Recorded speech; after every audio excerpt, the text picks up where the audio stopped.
সুতরাং সাহাবাই কেরামের ব্যাপারে কোনো সমালোচনা যদি আমার বাপেও করে আমি তারেও সহ্য করব না। এখন আমি নবীজির কাছে এসে বলি, ইয়া রাসূলুল্লাহ আমারে পাক করে দেন, পবিত্র করে দেন। নবীজি বলেন, যাও তওবা করো, যাও তওবা করো 4 বার।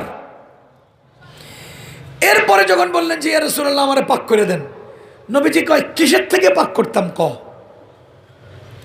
প্রথম 3 বারে নবীজি ওরা কি করছেন, ওনাকে গোপনে গোপনে পবিত্র করার রাস্তা দিয়ে দিছেন, যাও গা তুমি চুপে চুপে কি করে লাও, পাক হয়ে যাও গা, তওবা করো, পাক হয়ে যাব। 4বার নবীজি জিজ্ঞেস করেন কিসের থেকে পাক করতাম, তো উনি বলতেছেন জানাই তো আমি জেনা করে ফেলছি। নবীজি বলেন এই পাগল নাকি, দেখেন গোপন করতেছে, এই পাগল নাকি, যদি পাগল সাব্যস্ত হতো গুনাহ মাফ, তাহলে গোপনের চেষ্টা। উনি হাত উঠে এখন না না ইয়া রাসূলুল্লাহ আমি পাগল না, আমি ঠিক। এরপরে নবীজি কয় মদ খাইছে নাকি, দেখেন এ মাতাল নাকি, মদ খাইছে নাকি, আবারও চেষ্টা করতেছে তার গুনাহটা গোপন রাখতে।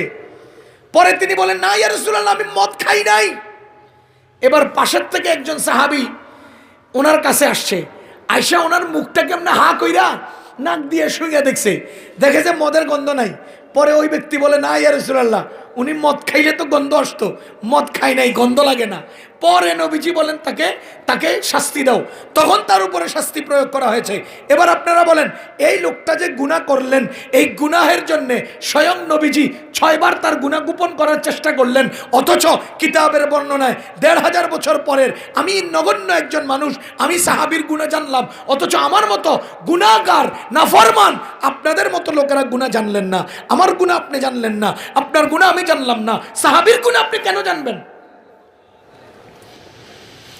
তোমরা তাওবার জন্য তো একজনকে মাপকাঠি বানাইতে হবে, আদর্শ বানাইতে হবে।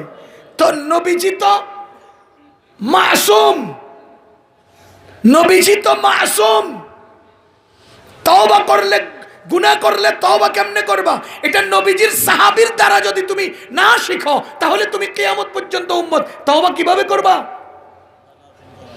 এজন্য আল্লাহ তাআলা আপনাকে আমার তওবার আদর্শের দরকার নাই, আমাকে আপনি আদর্শের বানানোর দরকার নাই, আমার গুনাহ আপনি জানার দরকার নাই, কেন আমার মতো তওবা তো আপনার করবেন না, আপনার গুনাহ আমার জানার দরকার নাই, কেন আপনার মতো তওবা তো আমি করব না। সাহাবীর গুনাহ আমি কেন জানলাম, কারণ তার মতো তওবা আমার করতে হবে।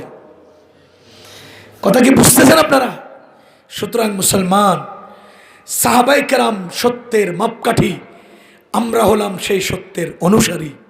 আর কোরআন আর হাদিস হলো সত্য, আল্লাহ আর আল্লাহর রাসূল কি সত্য, বলেন আল্লাহ আল্লাহর রাসূল কি সত্য, সাহাবায়ে কেরাম সত্যের মাপকাঠি, আর আমরা সত্যের অনুসারী।